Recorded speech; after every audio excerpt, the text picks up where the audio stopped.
सुभान अल्लाह, सुभान अल्लाह, सुभान अल्लाह, सुभान अल्लाह। या अल्लाह साईं, जग जहान जो खैर, हिंदू मुसलमान जो खैर, दीन ईमान जो खैर, पखी पखण जो खैर, हिन सिंध धरती जो खैर। साईं बसदाई करे बथे सिंध सुकार, दोस्त मिठा दिलदार, आलम सब आबाद करें। सुभान अल्लाह, अल्हम्दुलिल्लाह, सुभान अल्लाह।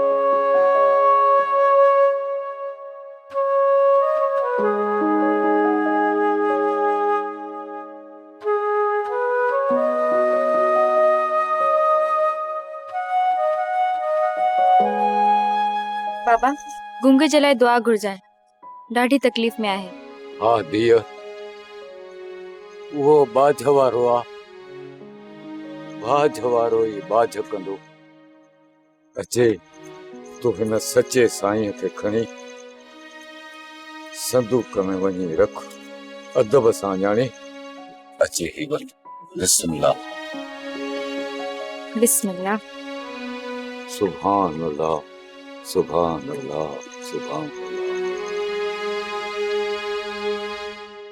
बाबा मां तव्हांजे लाइ चांहि खणी थी अचां।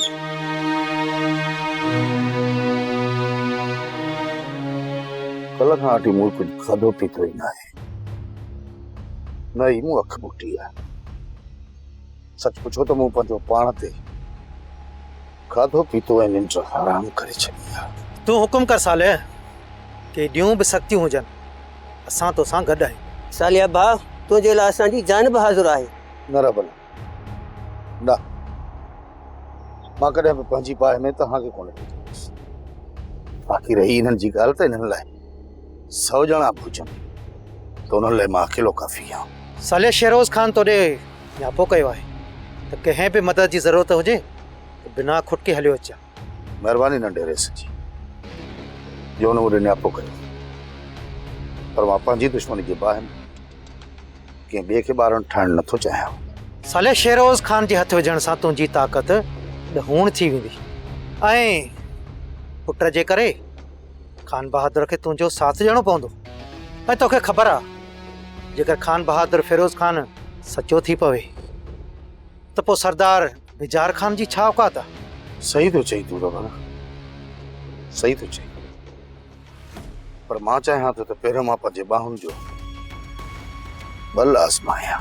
अदा साले जेसी ताईं तव्हां पाण में ॻाल्हियूं करे वठो तेसी ताईं मां अदा गुलाम रसूल वटां थी अचां। सालिया भाउ, तुंहिंजे भाउ जो नालो गुलाम रसूल आहे त पोइ गूंगो छो था चवनिसि? छो त अमड़ हुनखे प्यार सां इन ही नाले सां सॾींदी हुई। अदा ज़ालिमन गुलाम रसूल वीचारे सां ॾाढी नाइंसाफ़ी कई आहे। वेरुन जी वस्ती, वेरुन जी वस्ती। सब्सक्राइब कयो असांजो official YouTube channel Sindh TV HD drama ऐं वधीक अपडेट लाइ बेल आइकन खे क्लिक करियो।